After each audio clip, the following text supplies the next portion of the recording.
사실 좀 많이 그 공부 기간도 짧고 점수도 딱 60점.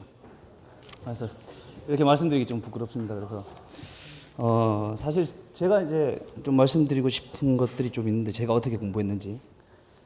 전 사실 1월 달에 공부를 시작했습니다. 그래서 혼자 한 달 동안 인터넷 강의를 끊고 용어도 다 보지는 못했어요. 그래서 책 가지고 보고 이렇게 해서는 안 되겠다라고 해서 올해 2월 달에 저희 박스터디를 등록을 했습니다.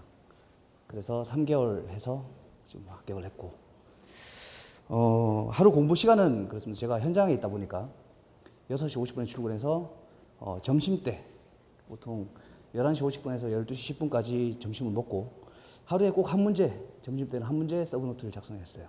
용어를. 딱 1시간이면 딱 적당한 시간이라서 서브노트 한 장 만들기. 그게 거의 매일 그렇게 진행됐습니다. 그리고 6시에 퇴근해서 밥을 먹고 6시 반부터 12시 한 20분 정도까지. 거의 공부를 2월 달에 시작하고 회식도 딱 한 번 빼고는 매일 공부한 그렇게 시간을 좀 가지려고 노력을 많이 했습니다. 그래 처음에 자리에 앉기는 어려웠는데 조금 한 달 정도 지나니까 자리에 앉는 게 2시간, 2시간 반은 한 번씩 공부하고 그래서 한 번 정도 쉬고 12시 반까지 공부하고 그렇게 해서 계속 공부를 할 수가 좀 있었습니다. 그래서 제가 사실 아무 지식 없이 그 1개월 동안 1월 달에 공부를 하고 1월 말에 시험을 쳤는데 사실 건축시공 기술사가 몇 점인지도 몰랐어요. 몇 문제가 나오는지도 몰랐고. 그래서 그냥 가서 시험을 쳤는데 45점이 나왔어요. 45점이 나왔고 그래서 이제 학원을 다니게 됐는데 그 처음에 상담을 할 때는 정규반을 좀 추천을 해주시더라고요. 아무 지식이 없어서. 근데 제가 좀 사정이 있어서 박스터디를 좀 듣고 교수님께 도움을 많이 받았어요. 처음에는 작성법도 몰랐으니까. 시험 칠 때 저는 서론, 본론, 결론으로 적었어요. 용어를. 그만큼 아무것도 모르고 수업을 들었는데 이제 교수님 수업 들으면서 좀 많이 배운 상태고요. 그리고 박스터디에서 지금 제가 많이 쓰고 도움 받았던 거는 줄긋기, 특별 아이템의 줄긋기, 그리고 교수님께서 말씀해 주신 공통 아이템에 대한 그림, 아이템, 이걸 좀 많이 가지고 왔었습니다. 그리고 그 서술이든 용어든 처음부터 끝까지 흐름, 자연스럽게 이어져 오는 내용들을 좀 공부를 좀 많이 했었습니다. 그게 박스터디에서 좀 도움이 많이 됐고요.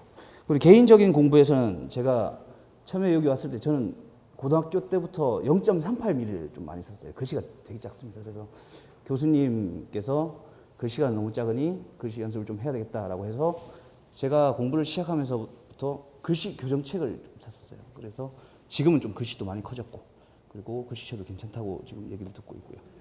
그리고 제가 건축기사를 한 1년 반 정도 공부했거든요. 안전기사는 한 2년 정도 공부했고 제가 암기가 굉장히 약한 편이라서 기억법이나 암기법에 대해서 좀 공부를 좀 했었습니다. 그래서 유튜브 보고 거기에 대해서 이제 여러 가지를 시도해 봤었어요. 그래서 저만의 암기법 그리고 주기 이런 것들을 그 예빙하우스의 암기법 같은 경우는 이제 공부를 하면 1, 4, 7, 28, 40 이런 순서대로 공부를 해라 라고 나와 있거든요.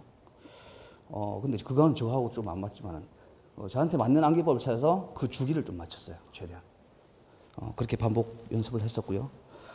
그리고 제가 항상 들고 다니던 것들은 이제 A4용지 서술이든 용어든 A4용지 한 장이 나오잖아요. 그죠? 그걸 50% 축소를 하게 되면 요만큼 A4용지 4분의 1이 됩니다. 그래서 A4용지 한 장에 4장이 들어갑니다. 용어가. 그거를 A3에 하면 8장이 들어가요. 그럼 그걸 가지고 현장에서 계속 보고 그리고 서술 같은 경우는 2문제가 들어가니까 딱 펼치면 전체적인 흐름이 보여요. 그렇게 해서 공부를 하고 도움이 많이 됐던 것 같아요.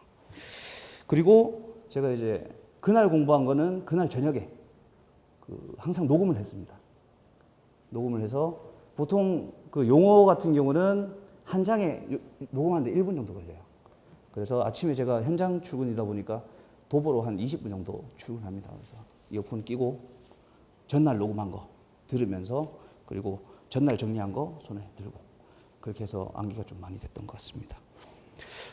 그리고 이게 계속 공부를 하다 보면 조금 지루한 시간들이 있을 겁니다. 그래서 저 같은 경우는 저희 회사 주택 그 사업부 출신이라서 대부분의 경력이 아파트예요. 그래서 철골이나 뭐 지하 터팍이나 흙막이나 이런 부분에 대해서 굉장히 약하기 때문에 시간 날 때마다 그리고 지루할 때마다 유튜브를 좀 많이 찾아봤습니다. 뭐 CWS, 뭐 SIP, 흙막에 대한 것들. 그런 거에 대해서 이제 공법이나 이런 내용들을 좀 많이 숙지하게 된 것 같습니다. 그래서 많이 활용하시면 좋을 것 같고요. 그리고 제가 공부한 3개월 동안 공부한 거에 대해서는 책철이 있습니다. 그래서 1, 2, 3, 4, 5, 6, 7번까지가 있거든요. 1번은 요약집. 그러니까 한 장에 뭐 토공사의 액상화다 하면 2줄로 요약해놓고 그 다음 다른 거 2줄, 다른 거 2줄. 한 장에 그래서 한 8개, 7개, 8개 정도 해서 그거를 수시로 볼 수 있게 만들어놨습니다. 그래서 2번은 서브노트 용어, 3번은 서술, 그리고 4번은 그림만 모아둔, 제가 박스터디에서 배웠던 그림만 모아둔 거를 다 만들어놨는 그런 것들을 해서 만약에 이틀의 시간을 잡으면 하루는 1번부터 4번까지, 둘째 날은 뭐 5번부터 7번까지, 그리고 셋째 날은 다시 1번부터 4번까지. 만약에 1번부터 3번까지 하면 다음 날 4번부터 8번까지. 그렇게 공부해서 좀 많이 도움이 됐던 것 같습니다. 그래서 제가 짧은 시간에 어떻게 이렇게 60점 특권을 딱 해서 합격을 했는데, 제 나름대로의 방법을 좀 빨리 찾았던 것 같습니다. 본인이 제일 보기 편하고, 제일 공부하기 쉬운 방법으로 공부를 하시는 게 뭐 이렇게 자기 머릿속이나 그리고 쓰는데 좀 도움이 많이 될 것 같습니다. 지금 박스터디에서 이제 오시면 나중에 끝나시고 박스터디에 오시게 되면 많은 공부 방법을 좀 많이 가르쳐 주세요. 그 중에서 제일 맞는 방법을 좀 찾으시면 좀 합격의 길이 좀 더 빨리 오지 않을까 생각이 됩니다. 네, 감사합니다.